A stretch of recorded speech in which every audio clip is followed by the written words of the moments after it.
am so excited to introduce to you another homeschool high school graduate, Christa Svoboda. She is here today to share her story about her homeschool experience and then what life looked like for her after high school graduation. Christa, thank you and welcome for being here. Thanks so much for having me. This is a joy.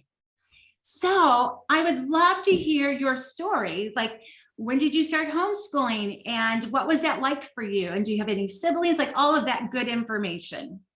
Okay, so I began homeschooling in third grade and I was the oldest of four. Well, at that time, I guess I was the oldest of three because the fourth had not been born yet. And it was really out of necessity. My mom never had a dream to homeschool us, and she was not pulling me out of school out of a hope to join a homeschool movement or homeschool all of her family through high school or any of that. It was very much out of necessity because the circumstances were not serving our family well where we were. And we were only living in that place temporarily. So she started homeschooling with an expectation that this would be a temporary solution for a short-term problem for our family, and figured I can't ruin her in a couple of years. So we'll just do this for now and then get back to school life. And needless to say, since I'm here as a homeschool graduate, that was not God's plan. And he lit a fire in my mom for this passion of home educating us. And the gifts that came with home education were so much more than what we originally came home for. And then all of my siblings were homeschooled. So I was the only one of the four of us who was in a traditional classroom setting, and everyone else homeschooled all the way through high school graduation and are all graduated and college graduates now and living as functional adults. Yay! Yes, who love the Lord, most importantly. Yeah. So right? What year did you graduate? I graduated in 2002, which if you knew when I started school, you'd say, okay, there's a year missing in there, because when I was probably about a sophomore in high school and we started looking at my plans of what I wanted to do after school, we realized I really knew what I wanted to do, and when my mom was looking at what I had already been taught and what requirements I had that needed to be fulfilled for me to be able to complete high school, decided, well, you probably could do this in a year instead of doing it in 2 years. And I was ready to go. So we went ahead and kind of stepped on the gas for that last about year and a half. And I ended up finishing high school at home a year early and went ahead and moved in to a 4-year private Christian school near our home. And so I was actually almost 17 years old when I moved in. I was very young, but I was ready, and my parents knew that I was ready, and we decided there was no reason to wait and do another year at home if I was ready to move on. So what did you decide to do after high school graduation? Well, I decided to go into education. I was on the fence of if I wanted to be a teacher or if I wanted to be a physical therapist, which is kind of funny because those are such extremely different fields. Yeah. But I was very interested in both. I loved children and I loved my science classes that I took in high school. My mom and dad, I think, did a really good job when I was in high school at finding classes that were local, where I could go and take classes with other students who were also homeschooled.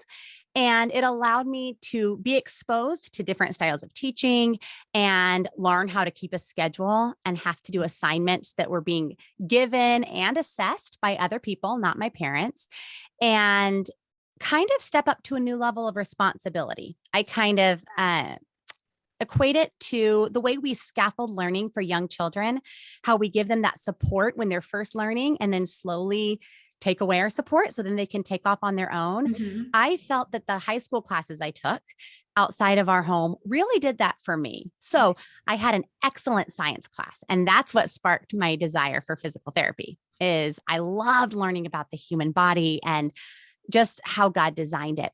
So when I was going into that year that became my senior year, part of my courses my mom planned out for me was for me to do an internship in each of these fields that I was considering going into. So I spent a semester volunteering at a local physical therapy office. And it was such a good experience for me. I realized I don't want to do this at all. So it was not inspiring. It felt like it was the same thing every day that I went. I mean, different problems, but I thought, why would anyone want to do this every day of their life? And then I went to a kindergarten classroom and I came home just excited every time and loved it, loved the time with the children. And I knew this is what I want to do. I want to teach little children. And then the other thing we did is at that point, we looked at the catalog courses that were going to be the classes that would be required if I did decide to go into physical therapy or liberal studies. And looking at the classes and all of the requirements that I would have to meet in college, as I looked at the physical therapy list, I said, well, I could take that class. I could do that. That would be fine. But when I looked at the one for being a teacher, the spark of excitement was in me for every class. Like, ooh, I would love to take that class. That would be so exciting. And I even got to pick an emphasis. I love music and I've led children's music since I was like 15. I play an instrument and I sing. So when I saw that I could have a music emphasis and be a liberal studies major, I was so excited. So I had no question. Once I started school, I knew that was the route I wanted to go. Oh, wow. So that's really good that your mom offered you those internships. Like, that's really important to be exposed to things in order to decide if you like it or not. So, so you went on and graduated college, or did you go all the way through college? And then what was life after college? Yes. Well, similarly to high school, I will backtrack a little bit. I went into college with some credits already completed. Okay. So I did a couple of courses at a junior college beforehand. I took my foreign language for high school. We did it at junior college. So I was kind of double dipping that I was able to get my high school foreign language and my college credits finished at the same time. And then my parents also had me take some CLEP tests when I was in high school. So like I said, I took a speech and debate class in high school and a writing class in high school and some other courses, my math. My dad actually taught me math because we were able to maintain a happier relationship. And my mom had a lot of other younger children. So you only have so many hours to be one-on-one with somebody. Whereas my dad and I, it was a special thing for our relationship that we were able to sit down once a week and do my algebra. And he was able to be kind of on call for me if I needed help. So that was great for us. And he did a great job. So I was able to test out of some of my college courses and come in with about a semester already completed when I started school. So continuing on, I ended up meeting my husband while I was in college. I met him at church, but we began seeing each other and we decided we were ready to get married sooner rather than later. Okay. And I knew I didn't want as much school left sitting once I was married that I still had to do. So again, I said, well, let's hurry this on. It worked for high school. I can do it in college too. I took a couple of summer courses and we got married when I only had a semester left, and I went ahead and graduated a semester early from college. So that put me graduating in December, which is not ideal for going into teaching. Because then after you finish, you still have to do more schooling. So I went on I stayed at the same university and did my credentialing there. And that would have had me ready to student teach in the fall of whatever year that was. Now, your student teaching is a semester long. So if I'm student teaching in the fall, I would student teach for a semester and then have no job come December when I finished, and I'd be finished with my credentialing and without a job. And obviously you're not getting hired a lot in December. It was also unfortunate timing in my eyes. It was not in the Lord's, of course, that many people were being laid off at the time that I was completing my credentialing. So the public schools were certainly not looking for new teachers, which is what I thought I wanted to do. I was so fortunate that I was hired to substitute teach at a local Christian school near our home and in some public schools as well. So I got to really experience both. I did some long-term substitute teaching in a public school in their primary ages to see what that was like, and even in their junior high. And that was an experience of its own. I said, I don't think I could ever teach this. I was just shocked at what I was hearing and seeing in these dear children at such a young age. Anyhow, so I went ahead and substitute taught at this Christian school, and then just stepped into the principal's office one day at the end of a sub job and said, if you ever are hiring, I would love to work here. I love the culture. I would love to incorporate my faith into my teaching, and seeing how guarded I would have to be with that in a public school system. I knew would be hard for me. I knew teaching was not going to be a long-term career for me. It was going to be a short-term career until we had children. And so it seemed like a great fit. And he said, well, let's talk now. And I said, okay, let's talk now. So I had my first interview on the spot. And then that fall, when I should have been doing my student teaching, since it was a private Christian school, they actually hired me, and I was able to work as a teacher for my student teaching. And a representative from the university where I was attending came and did all of my observation hours that should have been with a master teacher in a school in my own classroom. And I got to teach fifth grade, which was never my desire. I wanted to teach primary, but I was offered a job in fifth grade. So what I thought I wanted was a primary school public educating opportunity. And instead, God put me in this Christian school teaching fifth grade. And it ended up being just a beautiful fit for me.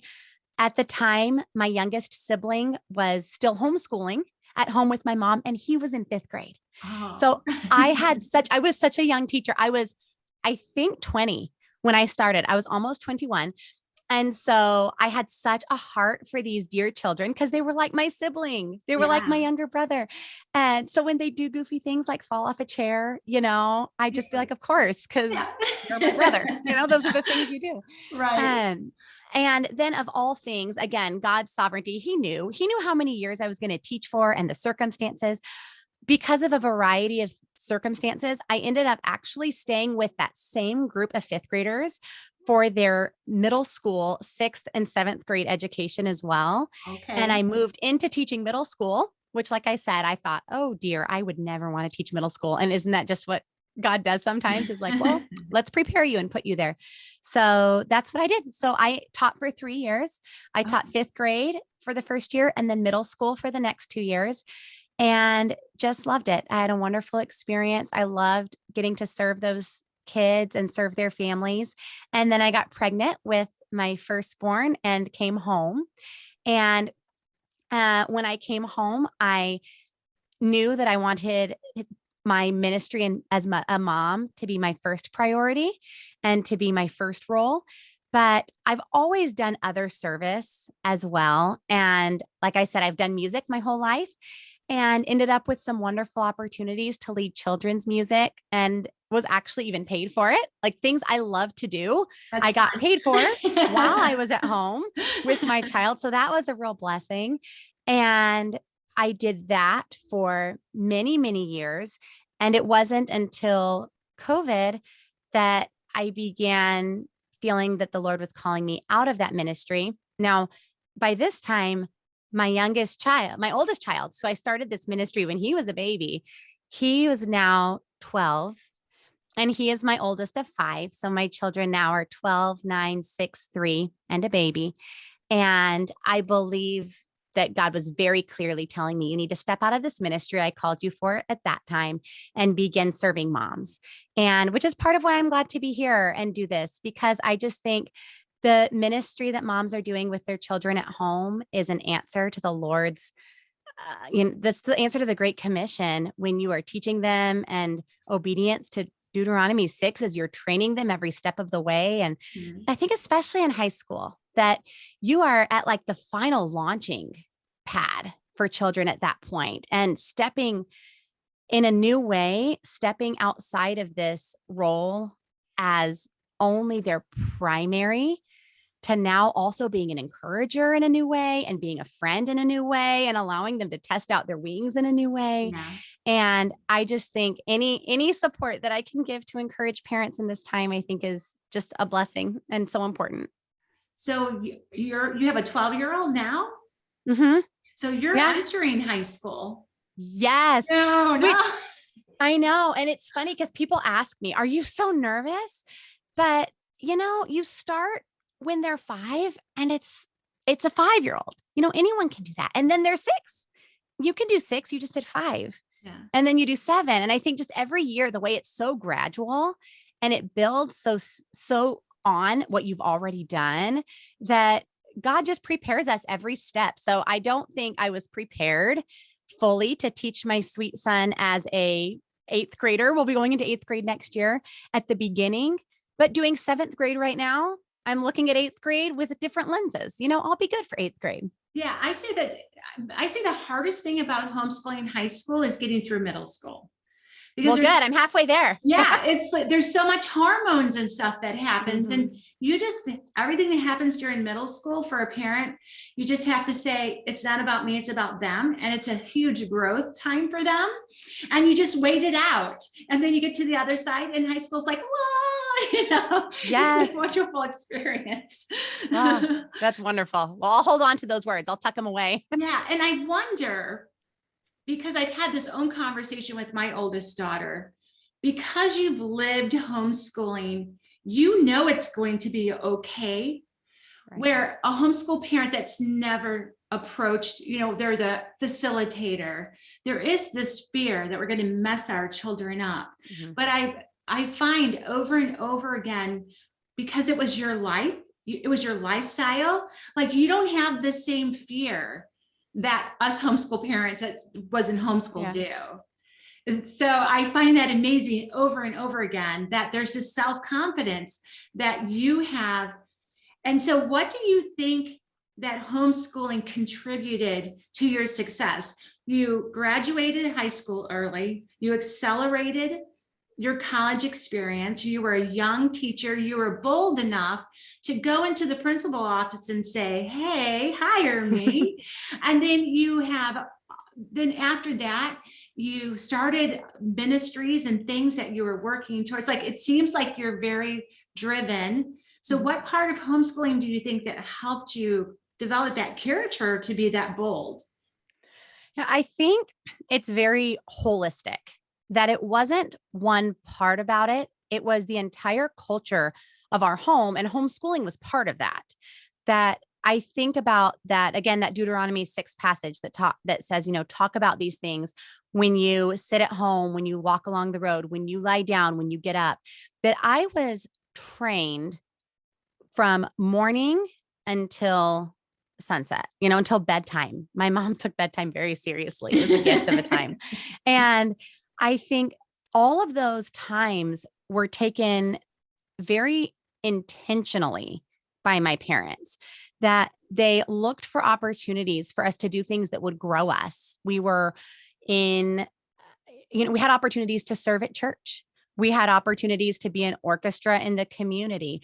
We had opportunities to play sports in the city. We had opportunities to take classes that were very advanced for high schoolers at the time.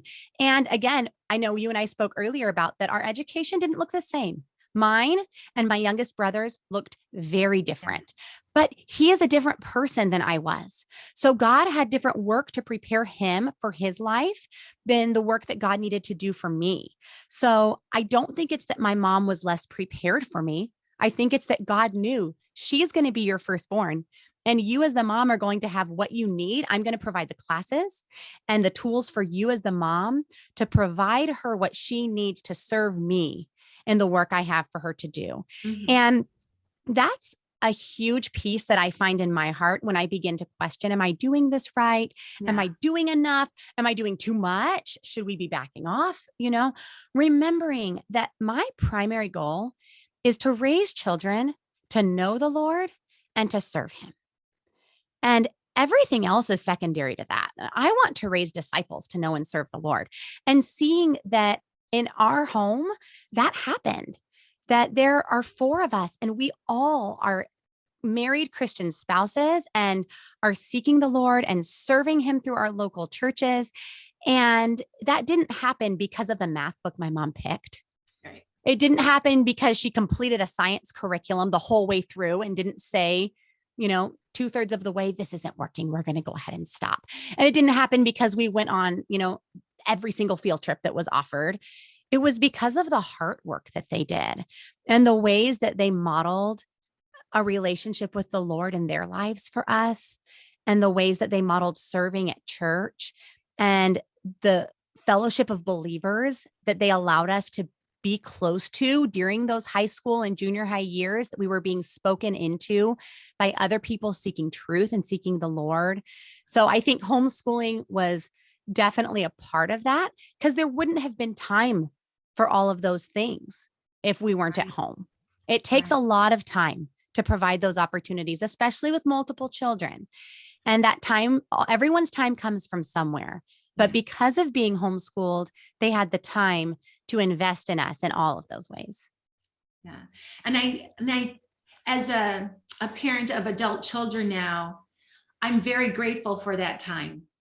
When I start missing my adult children, and I have to remind myself, I've been given the privilege of spending more time with my children than most women in the United States get to spend with their children. And it is a very special thing that has gotten me through missing my adult children. It's reminding myself that, man, you've got to spend a lot of time with your kids. So it sounds like you're very pro homeschooling. You're a homeschool mom yourself. Where do you feel that homeschooling kind of was that didn't meet a need for you, or was a deficit for you? Like, what part of it that didn't work for you that you could look back and think, oh, that didn't work? Okay, I had to think really hard about this question, because obviously I chose to homeschool, and I had opportunities to see all the different school options since I was a teacher. I spent time in public schools and private schools. So I saw all of the options when making a choice for our family. What do we want to do, and why do we want to do it? Because it isn't the same. Even though my mom homeschooled us, my children are different than we were. None of the four of us were the same. So my five for sure are not the same as us. My husband is not the same as my dad. I am not the same as my mom. So it still looks different, even though we were called to the same thing. But so thinking through, so what fell short? And one of the things I thought about was when I was taking a test. This was honestly probably one of the only things I could think of. I was taking a test to be a teacher, one of the standardized tests you have to take. And one of the written exam questions was something about Confucius. Okay. First of all, I am very bad at remembering facts. And I fault my mom nothing for that. I just, for whatever reason, that's how God made me. So people who are good at trivia, that's great. I'm not the one. So this question about Confucius, I was like, oh man, I don't even know where to start. All I can think is Confucius say, that was a thing. And it was like an essay question. So it wasn't, I'm not just ticking off multiple choice here. And so my first thought was, oh no, how did I not ever learn about this? Did mom just not teach me this at all? But mind you, this was post-college too. So I did have a full university education that could have taught me something. Maybe I just missed it. I don't know. But saying that was missed, I would actually argue wasn't, because I was still able to write an entire essay just based on critical thinking. So I said, okay, what do I know? I know he was a leader. In some way or another, it impacted people, and people still refer to this person today. So I'm just going to write a generic essay about someone who impacted a community of people and how people still speak of them today and how the world is different because of their life. And I completely made up an entire essay just because I could think critically, because I feel like I was raised I was raised to think and think critically and to reason. And so I talked my way out of it. I honestly can tell you, I don't think that anything would have been better off by me being in a traditional classroom setting. So your parents taught you critical thinking, and they taught you how to learn how to take tests. Yes, Right. which is also funny. We took no standardized tests. My Okay. mom did standardized testing, I think my first 2 years that I was being taught at home. So for third grade and fourth grade. Uh-huh. And she read them every time the results came back and was like, okay, I knew this. Yeah. Great. Glad that we Yeah. just spent a week of our lives doing this stressful thing so Yeah. that I could get results that told me what I already know, Yeah. and realized, wait a minute, these tests are not for the teacher, really. They're for the school to tell the Yeah. school what the teachers are teaching. But if I'm the school and I'm the teacher, then I don't actually need to Yeah. spend our time and money on these. So I didn't really take substantial standardized tests until I was getting ready to go into college. And then it was funny, actually, my youngest brother, we say, is the smartest of all of us. And his first standardized test that he took was the bar, and he passed. So, He passed. yeah. I love that. I love that. I, when I said they were teaching you how to take tests, I didn't mean that in a negative way. Oh, yeah. I meant in a way to navigate the situation that you're in, which is Yes. such a lovely example of this whole, and I know we're getting on short on time, but I'd love to talk just a little bit more about the gaps, because I find that people or homeschool parents are so worried that they need to fill their kids with all of this information. And they're worried about that their kids are going to be missing something. And I think your example of you couldn't even put together just a few things about Confucius is that life is okay, even if you have some gaps. So can you just talk a little bit about that? Absolutely. Yeah, I think my philosophy as an educator is not that I want to fill them with every bit of information, because knowing everything and having every box checked is not actually going to preparing them for going into the world, for problem solving, for that conversation that you have when you step into the office and say, "Can we have an interview?" That's not going to prepare you for that. But if you're raising a thinker, if you are raising a learner, someone who is inspired by learning, someone who is able to read and to write and to take in information and process it and reason with that information, someone who's able to question. Don't be afraid of their questions. Questions are such a privilege as a parent when they're asking you questions, maybe even questioning faith. When those questions are coming to you, what a beautiful opportunity for you to be able to be the voice to say, what do you think and why? Let's look for answers. Let's see what God's word says. I don't want to have a child who just knows every Bible story. I want for them to be able to say, but what about the character of God? And to be able to reason and think that that's what a child needs to be prepared to go into adulthood. So I would actually say, take a deep breath and accept that you are going to miss things. 100%. There are going to be things that someone taught in some school that you didn't teach. But if your child is able to know how to look for information and to find it, then when they need it, they'll be able to find that. And having been in a classroom too, I do think gives me some advantages and disadvantages. But one of the advantages, I remember when I was teaching middle school social studies and I was looking at our scope and sequence for the year. What all do we need to cover? How am I going to divide it up? And honestly, the kids were so bored and so uninspired at this point. I felt like we had just gotten into this rut, and that happens at home, when we're homeschooling too, that there's times you just realize, oh my goodness, this got so boring. What happened? And some things just are boring, and that's okay. But it didn't need to be boring. And I felt like we need to just move along through this unit and get into the next thing because they are finished with this.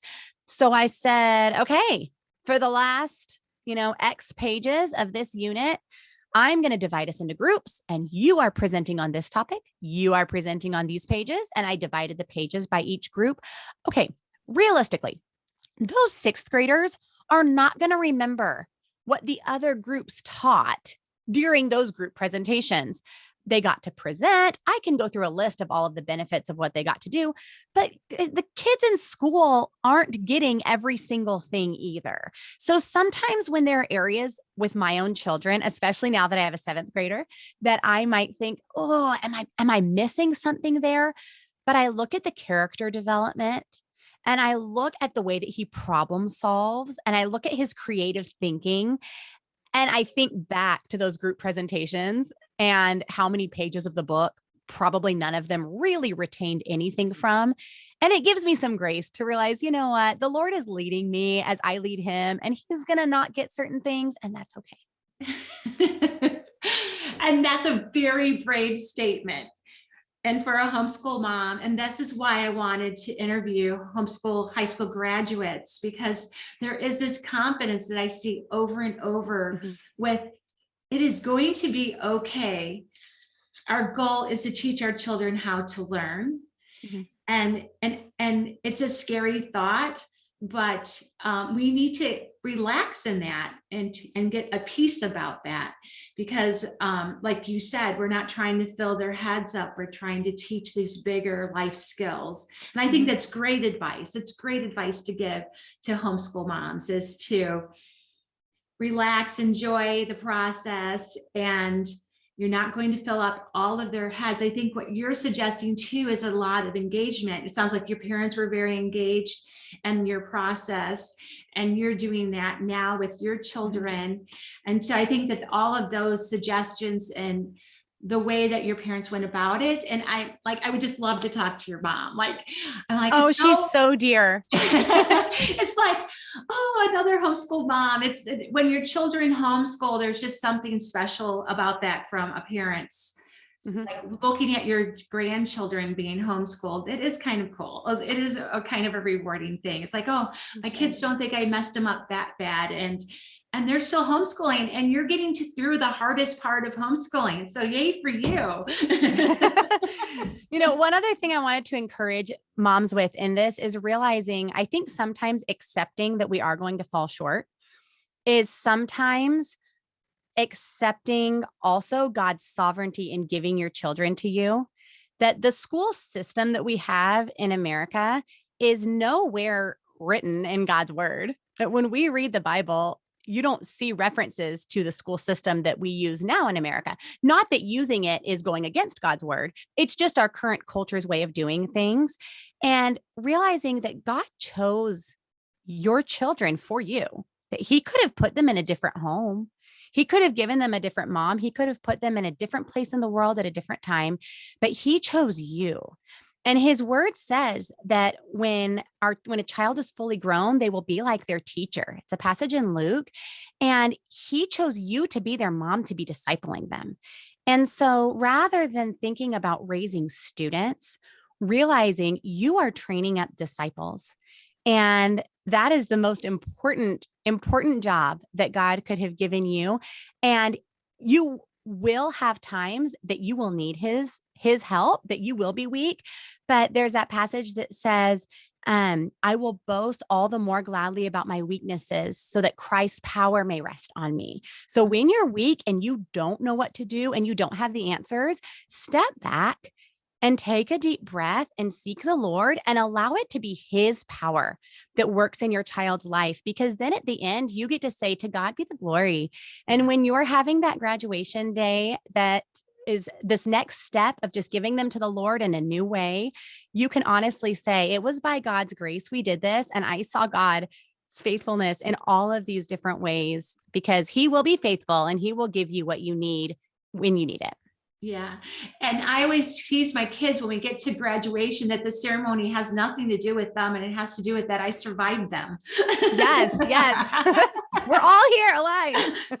We survived each other. Well, thank you so much for being here. I do appreciate, and such good wisdom, and it's been fun to have this conversation with you so much. Thank you so much for being here. Oh, you're welcome. Thanks for having me.